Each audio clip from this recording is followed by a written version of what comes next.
എല്ലാവർക്കും നമസ്കാരം. നാമരാമായണത്തിൽ ഉത്തരാഖണ്ഡത്തിലെ കുറച്ച് നാമങ്ങൾ ചൊല്ലാം.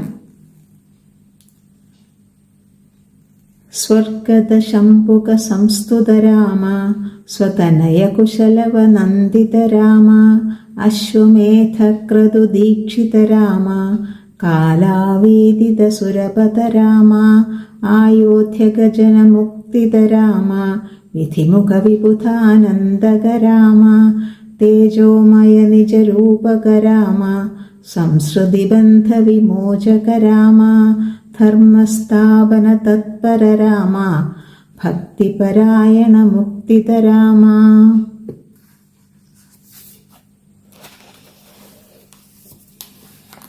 ശ്രീരാമന്റെ ഭരണത്തിൽ രാമരാജ്യം ഉണ്ടായിരിക്കുന്നു. ദുഃഖങ്ങളില്ലാത്ത, പരാതികളില്ലാത്ത രാജ്യം തന്നെ ആയിരുന്നിരിക്കണം. രാമരാജ്യത്തിലെ വിശേഷങ്ങൾ പട്ടാഭിഷേകം കഴിഞ്ഞതിന് ശേഷമുള്ള വിവരങ്ങൾ ഇനി നോക്കാം. മിഥിലാധിപനായ ജനകൻ, കേകയ രാജകുമാരനായ യുധാജിത്ത്, കാശി രാജാവായ പ്രദർധനൻ എന്നിവരെ മാത്രമല്ല പട്ടാഭിഷേകത്തിന് വന്നെത്തിയിരുന്ന അനേകം സാമന്ത രാജാക്കന്മാരെയും വിലമതിക്കാനാവാത്ത പാരിതോഷികങ്ങൾ സമ്മാനിച്ച് ശ്രീരാമൻ യാത്രയാക്കി. ശ്രീരാമനോടുള്ള സഹവാസം മഹാഭാഗ്യമായി കരുതിയിരുന്ന രാക്ഷസ രാജാവ് വിഭീഷണൻ, വാനര രാജാവ് സുഗ്രീവൻ, വാനരപ്രമുഖരായ ജാമ്പവാനും ഹനുമാനും അംഗദനും ഉൾപ്പെടെ മറ്റനേകം സുഹൃത്തുക്കൾ കുറേ ദിവസങ്ങൾ അയോധ്യയിൽ തങ്ങിയെങ്കിലും ഒടുവിൽ അവർക്ക് താന്താങ്ങളുടെ ദേശങ്ങളിലേക്ക് തിരിച്ചു പോകാനുള്ള സമയം സമാഗതമായി. ശ്രീരാമൻ ഓരോരുത്തരെയായി ഗാഠപരിരംഭണം ചെയ്ത് അവർ തനിക്ക് വേണ്ടി അനുഷ്ഠിച്ച മഹാത്യാഗങ്ങൾക്ക് ആത്മാർത്ഥമായ കൃതജ്ഞത പ്രകടിപ്പിക്കുകയും പട്ടുവസ്ത്രങ്ങളും അനർഘരത്നങ്ങളും മറ്റു വിശിഷ്ട വസ്തുക്കളും ധാരാളമായി നൽകുകയും ചെയ്തു. മറക്കാനാവാത്ത വാക്കുകളാണ് ഹനുമാനെ മാറോടണച്ചപ്പോൾ ശ്രീരാമന്റെ അധരപുടങ്ങളിൽ നിന്ന് ഉതിർന്നു വീണത്.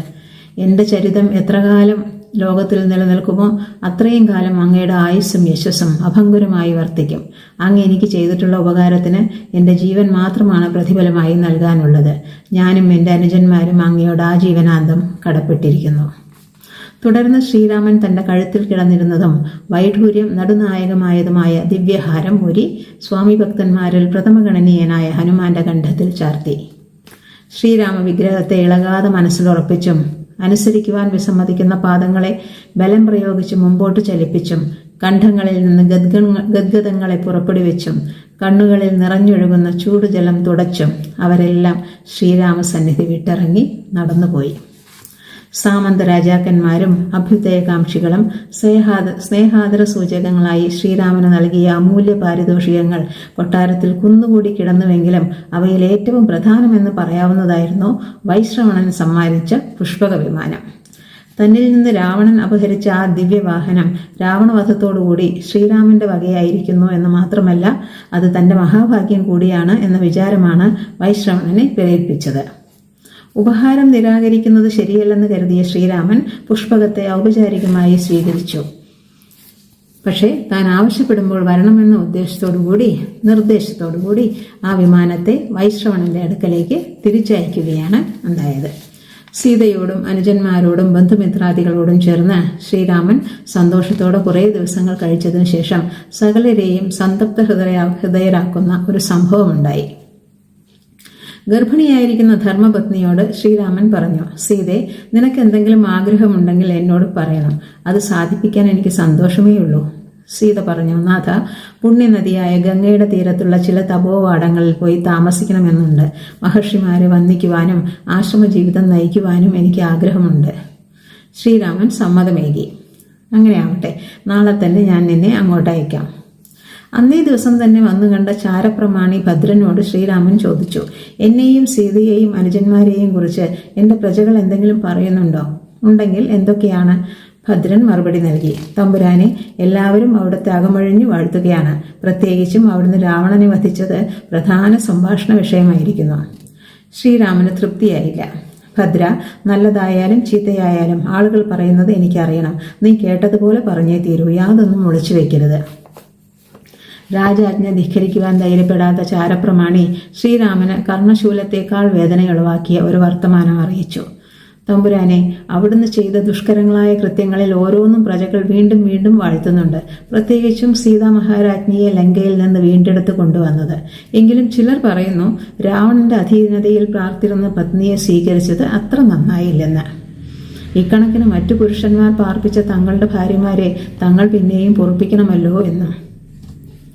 ആ വാർത്താശ്രവണ മാത്രയിൽ ശ്രീരാമന്റെ ഹൃദയം പരസ്പര വിരുദ്ധവും ശക്തിമത്തുമായ ഭിന്ന വികാരങ്ങളുടെ ഭീകര സംഘടന രംഗമായി തീർന്നു.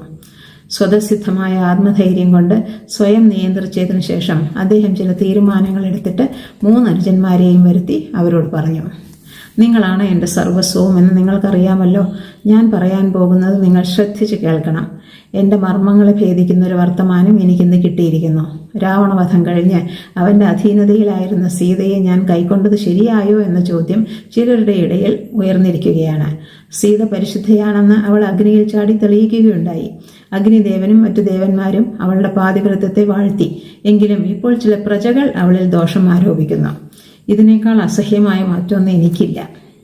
ജ്യേഷ്ഠന്റെ ഈ വാക്കുകൾ കേട്ട് അന്തം വിട്ടു നിന്നുപോയി ഭരതനും ലക്ഷ്മണനും ശത്രുഘ്നനും. ശ്രീരാമൻ തുടർന്നു: ലക്ഷ്മണ, നീ നാളെ രാവിലെ സുമന്ത്രർ മുഖാന്തരം തേര് വരുത്തി അതിൽ സീതയെ കയറ്റി ഗംഗാനദിയുടെ അക്കരെയുള്ള വാൽമീകി മഹർഷിയുടെ ആശ്രമത്തിനടുത്ത് കൊണ്ടുപോയി അവളെ അവിടെ ഉപേക്ഷിച്ചിട്ട് മടങ്ങി വരണം. ഗംഗാതീരത്തിലെ പുണ്യാശ്രമങ്ങൾ സന്ദർശിക്കാൻ ആഗ്രഹമുണ്ടെന്ന് അവൾ ഇന്ന് എന്നോട് പറയുകയുണ്ടായി. അവളുടെ ആഗ്രഹം എനിക്ക് സാധിപ്പിക്കുകയും ചെയ്യാം. നീ എൻ്റെ ആജ്ഞ അക്ഷരം പ്രതി പാലിച്ചേ കഴിയൂ. യാതൊന്നും മറുത്തു പറയുകയും അരുത്. ഭരതനും ലക്ഷ്മണനും ശത്രുഘ്നനും പൊതുവായുള്ള ഒരു നിർദ്ദേശവും ശ്രീരാമൻ നൽകി. നിങ്ങളിൽ ആരെങ്കിലും എന്നെ എതിർത്ത് പറഞ്ഞാൽ അവൻ എൻ്റെ ആജന്മ ശത്രുവായിരിക്കും. അത്രയും പറഞ്ഞ് ശ്രീരാമൻ സിംഹാസനത്തിൽ നിന്ന് പെട്ടെന്ന് എഴുന്നേറ്റ് കണ്ണീരൊഴുക്കിക്കൊണ്ട് അന്തപുരത്തിലേക്ക് പോയി.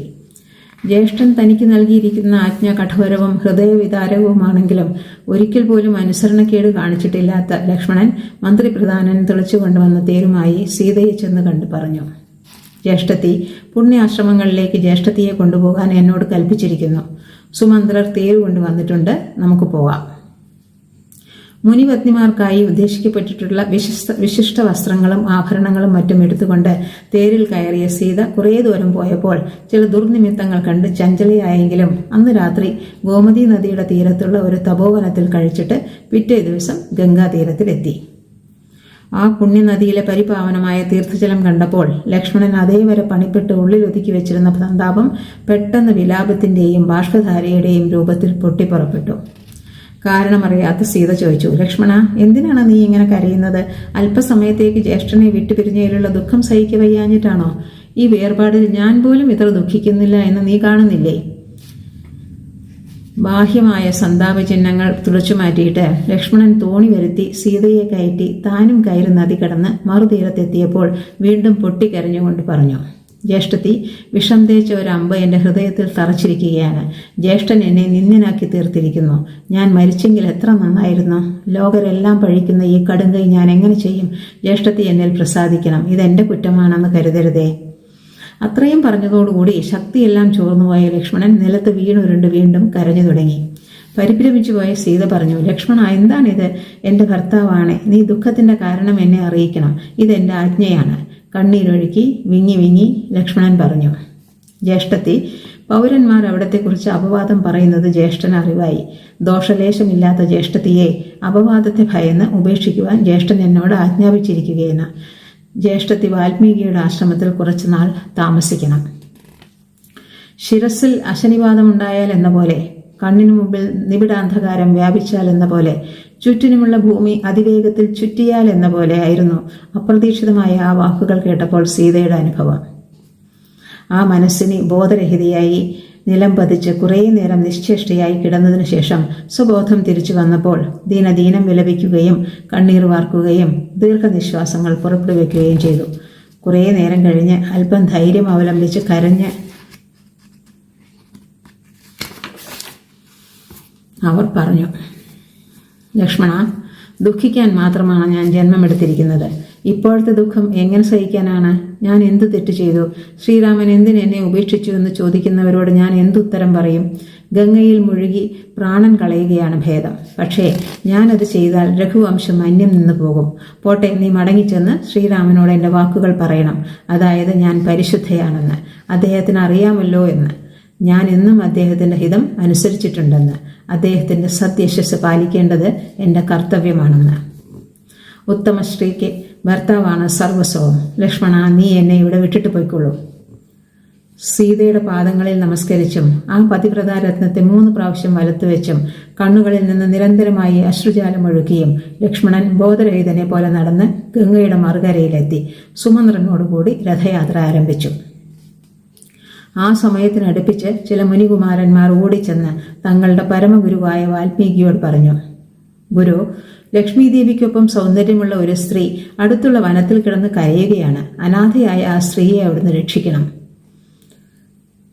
നിമീലിത നേത്രനായി അല്പനേരം ധ്യാനനിരതനായി ഇരുന്ന വാൽമീകി ദിവ്യശക്തി കൊണ്ട് ആ സ്ത്രീയുടെ സകല വിവരങ്ങളും മനസ്സിലാക്കി. ധൃതിയിൽ ചില ശിഷ്യന്മാരോടുകൂടി സീതയുടെ അരികിലെത്തി പറഞ്ഞു, നീ പതിവ്രതയും നിർദോഷയുമാണെന്ന് എനിക്ക് നല്ലവണ്ണം അറിയാം. എന്നോടുകൂടെ എൻ്റെ ആശ്രമത്തിലേക്ക് പോരൂ. ഋഷിനാരിമാർ നിന്നെ സ്വന്തം പുത്രിയെ പോലെ സംരക്ഷിക്കും. നീ ഇനിമേൽ സ്വഗൃഹത്തിലാണ് എന്ന് കരുതി സമാധാനിക്കണം. വാൽമീകി മഹർഷിയുടെ വാത്സല്യപൂർണമായ ക്ഷണം സ്വീകരിച്ച് സീത അദ്ദേഹത്തോടും ശിഷ്യന്മാരോടും കൂടി ആശ്രമത്തിലേക്ക് പോയി അവിടെ താമസിച്ചു തുടങ്ങി. ലക്ഷ്മണനാവട്ടെ രഥയാത്ര ചെയ്യുന്നതിനിടയിൽ നിരുദ്ധകണ്ഠനായി സാരഥിയായ മന്ത്രിവര്യനോട് പറഞ്ഞു, സുമന്ത്രരെ, പത്നി പരിത്യാഗത്തേക്കാൾ വലിയ ദുഃഖം എന്താണോ എൻ്റെ ജ്യേഷ്ഠനുള്ളത്? അച്ഛൻ്റെ വാക്കുകേട്ട് ജ്യേഷ്ഠൻ 14 വർഷം വനവാസം അനുഷ്ഠിച്ചു. ഇപ്പോഴിതാ പൗരന്മാരുടെ വീൺ വാക്കുകേട്ട് ജ്യേഷ്ഠത്തിയെ ഉപേക്ഷിച്ചു. എന്തൊരു കഷ്ടം! ഇത് കേട്ട് സുമന്ത്രൻ പറഞ്ഞു, ലക്ഷ്മണ, അങ്ങ് വ്യസനിച്ചിട്ട് കാര്യമില്ല. ഞാൻ അങ്ങയോടൊരു രഹസ്യം പറയാം. ഞാനുള്ളപ്പോൾ ദുർവാസാവു മഹർഷി ദശരഥ മഹാരാജാവിനെ അറിയിച്ചതാണ്. രഹസ്യം പുറത്തു വിടരുതെന്ന് മഹാരാജാവ് എന്നോട് ആവശ്യപ്പെട്ടിരുന്നു. എങ്കിലും ഇപ്പോൾ അങ്ങ് അറിയുന്നതുകൊണ്ട് തരക്കേടില്ല. രഹസ്യമായി സൂക്ഷിക്കപ്പെട്ടിരുന്നത് അനേകം സംവത്സരങ്ങൾക്ക് മുമ്പ് നടന്ന ഒരു സംഭവമായിരുന്നു. ആ സംഭവത്തിന്റെ സംക്ഷിപ്ത വിവരണം സുമന്ത്രൻ ലക്ഷ്മണന് നൽകി. ഒരിക്കൽ ദുർവാസാവ് മഹർഷി വസിഷ്ഠ മഹർഷിയുടെ ആശ്രമത്തിൽ അതിഥിയായി താമസിക്കുന്നതിനിടയ്ക്ക് ദശരഥൻ അവിടെ ചെല്ലാനിടയായി. സംഭാഷണത്തിനിടയിൽ ദശരഥൻ ദുർവാസാവിനോട് ചോദിച്ചു, മഹർഷി, എൻ്റെ പുത്രന്മാരായ രാമലക്ഷ്മണന്മാർക്കും ഭരതശത്രുഘ്നന്മാർക്കും ആയുസ് എത്രയുണ്ട്? രാമൻ എത്ര പുത്രന്മാർ ജനിക്കും? എല്ലാ ഭാവി ഫലങ്ങളും അറിയിക്കുവാൻ ദയവുണ്ടാവണം. ദിവ്യദൃഷ്ടിയുള്ള ദുർവാസാവ് പറഞ്ഞു, രാജൻ, അതിൻ്റെ പിന്നിലും ഒരു കഥയുണ്ട്. പണ്ടൊരിക്കൽ ദേവന്മാരോട് യുദ്ധത്തിൽ തോറ്റുപോയ ചില അസുരന്മാർ ഭൃഗുപത്നിയെ ശരണം പ്രാപിച്ചു. ഭൃഗുപത്നി അവർക്ക് അഭയം നൽകി ആശ്രമത്തിൽ പാർപ്പിച്ചു. അതറിഞ്ഞ മഹാവിഷ്ണു കോപാവിഷ്ടനായി സുദർശന ചക്രത്താൽ ഭൃഗുപത്നിയുടെ ശിരസ് ഛേദിച്ചു. മഹാവിഷ്ണു മനുഷ്യനായി ജനിച്ച് പത്നി വിരഹ ദുഃഖം അനുഭവിക്കുമാറാകട്ടെ എന്ന് ഭൃഗുമഹർഷി ശാപമേകി. ആ ശാപം കൈക്കൊണ്ട മഹാവിഷ്ണു അങ്ങയുടെ പുത്രനായ രാമനായി അവതരിച്ചിരിക്കുകയാണ്. രാമന് പത്നിയാകാൻ പോകുന്ന സീതയിൽ 2 പുത്രന്മാർ ജനിക്കും. അവരുടെ ജനനം കൊട്ടാരത്തിലല്ല, മറ്റൊരിടത്തായിരിക്കും. ദുർവാസാവ് മഹർഷിയുടെ പ്രവചനം സുമന്ത്രരിൽ നിന്ന് അറിവായതോടുകൂടി മനസ്സിന് അല്പം സമാധാനമുണ്ടായ ലക്ഷ്മണൻ യാത്രാവസാനത്തിൽ അയോധ്യയിൽ തിരിച്ചെത്തി. നടന്നതെല്ലാം ധരിപ്പിച്ചു. അപ്പോഴും ദുഃഖനിമഗ്നനായിരുന്ന ശ്രീരാമന് വേണ്ടത്ര ധൈര്യം പകരാൻ ആ അനുജൻ ശ്രമിച്ചു. ജ്യേഷ്ഠ, അങ്ങയെപ്പോലുള്ളവർ വ്യസനത്തിന് അടിമപ്പെട്ടുകൂടാ. വേർപാട് വരെയാണ് ഒത്തുചേരൽ, മരണം വരെയാണ് ജീവിതം. അങ്ങ് ഇനിയും ദുഃഖിച്ചിരുന്നാൽ വീണ്ടും ദുഷ്കീർത്തി ഉണ്ടാകും. ബുദ്ധി ദൗർബല്യം കളഞ്ഞ് സ്ഥിരചിത്തത കൈവരിക്കണം. കുറേ ദിവസത്തേക്ക് താൻ രാജ്യകാര്യങ്ങളിൽ കാണിച്ച അനാസ്ഥ തെറ്റായിരുന്നുവെന്നും ഇനി വേണ്ടത് രാജാവ് എന്ന നിലയിൽ പ്രവർത്തിക്കുകയാണെന്ന് ശ്രീരാമന് ബോധ്യമായി. പിന്നീടൊരിക്കൽ കുറേ മഹർഷിമാർ സംഘം ചേർന്ന് അയോധ്യയിലേക്ക് ചെന്ന് ലവണാസുരന്റെ ക്രൂരകൃത്യങ്ങൾ അസഹനീയമായിരിക്കുന്ന സ്ഥിതിക്ക് ഒരു പരിഹാരം കണ്ടെത്തണമെന്ന് ശ്രീരാമനോട് അപേക്ഷിച്ചിട്ട് ആ ദുഷ്ടനെക്കുറിച്ചുള്ള വിവരങ്ങൾ നൽകി. അസുരവംശജനെങ്കിലും ദേവന്മാരോട് മൈത്രി പുലർത്തുകയും ധർമാധിഷ്ഠിതമായി ജീവിതം നയിക്കുകയും ചെയ്തിരുന്ന മധു തീവ്ര തപസ്സുകൊണ്ട് ശ്രീ പരമേശ്വരനെ പ്രസാദിപ്പിച്ചു. ശ്രീ പരമേശ്വരൻ ദിവ്യശക്തിയുള്ള ഒരു ശൂലം സമ്മാനിച്ചിട്ട് പറഞ്ഞു, മധു, നീ ദേവന്മാരോട് സ്നേഹമായിരിക്കുന്നിടത്തോളം കാലം ഈ ശൂലം നിന്റെ പക്കൽ ഉണ്ടായിരിക്കും. മാത്രമല്ല, അത് നിന്നോട് പൊരുത്തുന്ന ശത്രുവിനെ ഭസ്മമാക്കി സ്വയം നിന്റെ കയ്യിൽ മടങ്ങിയെത്തും. അപ്പോൾ മധു ഒരു ആഗ്രഹം പ്രകടിപ്പിച്ചു. ഭഗവാനെ, ഈ ദിവ്യ ആയുധം എന്നും എന്നും എൻ്റെ വംശത്തിൽ തന്നെ ഉണ്ടായിരിക്കാൻ അനുഗ്രഹിക്കണം. ആ അപേക്ഷ ശ്രീ പരമേശ്വരൻ ഭാഗികമായി സ്വീകരിച്ചു. നിന്റെ മകന് മാത്രം ശൂലം സ്വാധീനമായിരിക്കും, അത്രയുള്ളൂ. തന്റെ പുത്രനായി ജനിച്ച ലവണൻ ആദ്യം മുതൽക്കേ ക്രൂര സ്വഭാവവും ദുർനടപടിക്കാരനുമാണെന്ന് കണ്ട മധു അവനെ സന്മാർഗപഥത്തിലൂടെ നയിക്കാൻ ചെയ്ത തീവ്ര പരിശ്രമങ്ങൾ വിഫലമാവുകയാണ് ഉണ്ടായത്. ഒടുവിൽ സദ്വൃത്തനായ അസുരശ്രേഷ്ഠൻ ദിവ്യശൂലം ലവണനെ ഏൽപ്പിച്ചിട്ട് ഭൂലോകത്തിൽ നിന്ന് നിഷ്ക്രമിച്ച് എന്നേക്കുമായി വരുണലോകത്തിൽ പാർപ്പുറപ്പിച്ചു. പ്രതിവിധിയില്ലാത്ത ദിവ്യായുധം കൂടി കരഗതമായപ്പോൾ മതാന്തനായി തീർന്ന ലവണാസുരൻ പരദ്രവ്യ അപഹരണത്തിലും മറ്റു ദ്രോഹകൃത്യങ്ങളിലും മുഴുകി. ഈ ലോകകണ്ടകനിൽ നിന്ന് തങ്ങളെയും മറ്റുള്ളവരെയും സംരക്ഷിക്കണമെന്ന അഭ്യർത്ഥനമായിട്ടാണ് മുനിമാർ ശ്രീരാമനെ സമീപിച്ചത്. സഹോദരന്മാരിൽ ആരാണ് ലവണാസുരനെ നേരിടാൻ സന്നദ്ധനെന്ന് ശ്രീരാമൻ ആരാഞ്ഞപ്പോൾ ആ കൃത്യം താൻ സസന്തോഷം ഏറ്റെടുത്തുകൊള്ളാമെന്ന് ഭരതൻ പറഞ്ഞു. ശത്രുഘ്നന് അതത്ര സമ്മതമായില്ല. ജ്യേഷ്ഠ, ഭരതജ്യേഷ്ഠൻ ഇതിനിടെ വളരെയേറെ കഷ്ടപ്പാടുകൾ അനുഭവിച്ചു കഴിഞ്ഞു. എനിക്കാകട്ടെ അങ്ങയെ സേവിക്കാൻ സന്ദർഭം കിട്ടിയതുമില്ല. ലവണാസുരനെ അമർത്തുക എന്ന ചുമതല ദയവായി എനിക്ക് തരണം. ശത്രുഘ്നന്റെ ആഗ്രഹം സാധിപ്പിച്ചുകൊണ്ട് ശ്രീരാമൻ ആ അനുജനെ സ്വാധീനപ്പെടുത്തുവാൻ പോകുന്ന മധുരാജ്യത്തിന്റെ അധിപനായി അഭിഷേകം കഴിപ്പിച്ചിട്ട് പറഞ്ഞു, ഞാനിപ്പോൾ അതിശക്തമായ ഒരു ദിവ്യാസ്ത്രം നിനക്ക് തരുന്നുണ്ട്. ശത്രുഘ്ന, നീ ഒരു കാര്യം പ്രത്യേകം ഓർമ്മിച്ചിരിക്കണം. ദിവ്യശൂലം സ്വഭവനത്തിൽ വെച്ചിട്ടാണ് ദിവസവും ലവണാസുരൻ രാവിലെ ഗോപുരദ്വാരത്തിലൂടെ പുറത്തു പോകുന്നതും വൈകുന്നേരം തിരിച്ചു വരുന്നതും. ശൂലമെടുക്കാൻ ആ പരമദുഷ്ടനെ സമ്മതിക്കരുത്. സമ്മതിച്ച സകലതും തീരും. കാരണം ആ ആയുധത്തിന് പ്രതിവിധിയില്ല. ശ്രീരാമ നിർദ്ദേശമനുസരിച്ച് ശത്രുഘ്നൻ ഒരു സേനാവിഭാഗത്തെ നയിച്ചുകൊണ്ട് ബഹുദൂരം യാത്ര ചെയ്ത് വാൽമീകിയുടെ ആശ്രമത്തിലെത്തി അന്ന് രാത്രി അവിടെ തങ്ങി. ആശ്രമത്തിന്റെ കിഴക്കുവശത്തുള്ള ഒരു യാഗസ്ഥലം തന്റെ ശ്രദ്ധയെ ആകർഷിക്കുവാൻ ഇടവന്നപ്പോൾ അതിനെക്കുറിച്ചുള്ള വിവരങ്ങൾ അറിയുവാൻ ശത്രുഘ്നൻ ഔത്സുക്യം പ്രകടിപ്പിച്ചു. അതിൻ പ്രകാരം വാൽമീകി ആ യാഗസ്ഥലത്തിന്റെ പൂർവകഥ കേൾപ്പിച്ചു. കഥ എന്താണെന്ന് നമുക്ക് അടുത്ത ദിവസം നോക്കാം. പൗരാഭിപ്രായം മാനിച്ച് സീതാദേവിയെ കാട്ടിലേക്ക് അയച്ചിരിക്കുകയാണ്. സീതാദേവിയുടെ മനോവ്യഥ കുറച്ചു വരികളിൽ ആശാ യതീന്ദ്രദാസ് എന്നൊരു കവയിത്രി എഴുതി അടുത്തിടെ വായിക്കാനിടയായി. ആ കവിത ഞാനിവിടെ ചൊല്ലാം. ഈ സന്ദർഭത്തിൽ ഈ കഥയുടെ ഈ അവസരത്തിൽ, രാമായണ കഥയുടെ ഈ അവസരത്തിൽ ആ കവിത ഇവിടെ ചൊല്ലുന്നത് വളരെ ഉചിതമായിരിക്കുമെന്ന് തോന്നുന്നു. കേൾക്കൂ. കവിത കണ്ണീർ കിളി. രചന ആശാ യതീന്ദ്രദാസ്.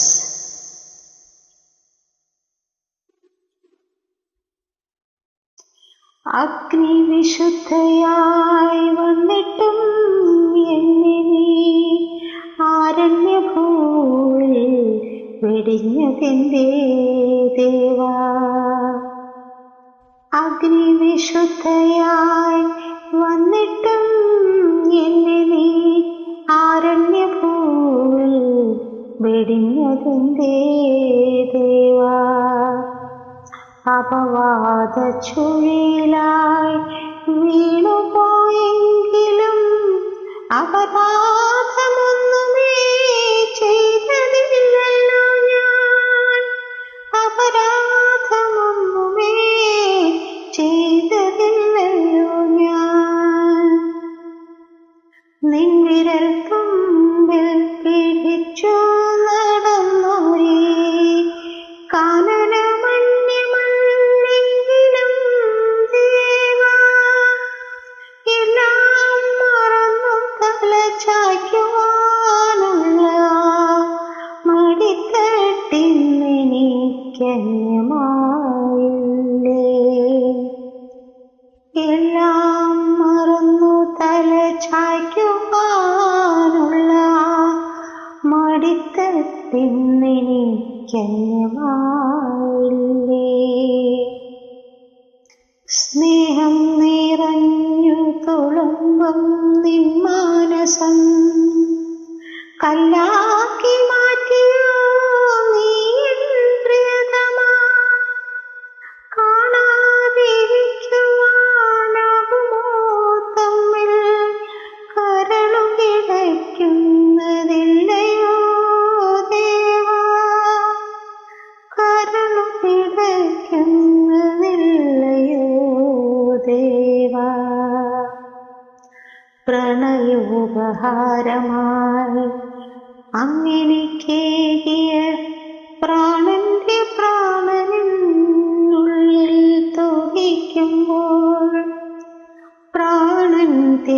രക്ഷിക്കാനും വയ്യല്ലോ ദേവാ.